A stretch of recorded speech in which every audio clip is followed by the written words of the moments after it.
जीवन अपराह्न भी आप मिशुची युवक मान सहित मिशुची। गांधी विषय ये कह 1927 मसीह गांधी आसते ये रात्रि यापन करते एवं से दिन ठारू आज की प्राय 3 वर्ष पर 100 वर्ष पूर्व गांधी की किंतु भारत वर्ष स्वाधीनता है 77 वर्ष है। गांधी जो जगार थिले से जो नई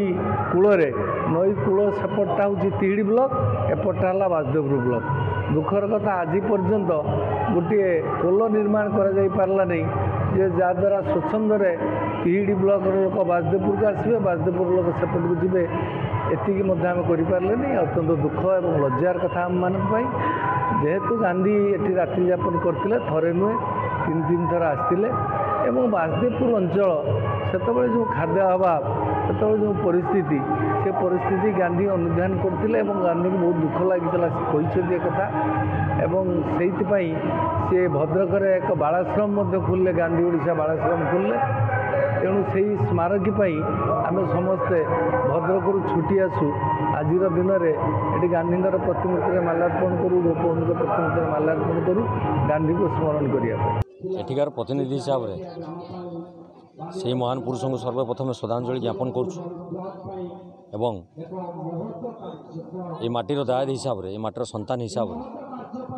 से इतिहास को पुनरावलोकन करने बा लोक मान मन पकई देवाई आज जो कार्यक्रम जातिर पिता महात्मा गांधी आज दिन में 1927 मसीह ये पदार्पण करते स्वाधीनता आंदोलन को वार्ता नहीं लोक मान पाखे पहुँचेले एवं स्वाधीनतार समस्त को सामिल होगापी सी वार्ता देते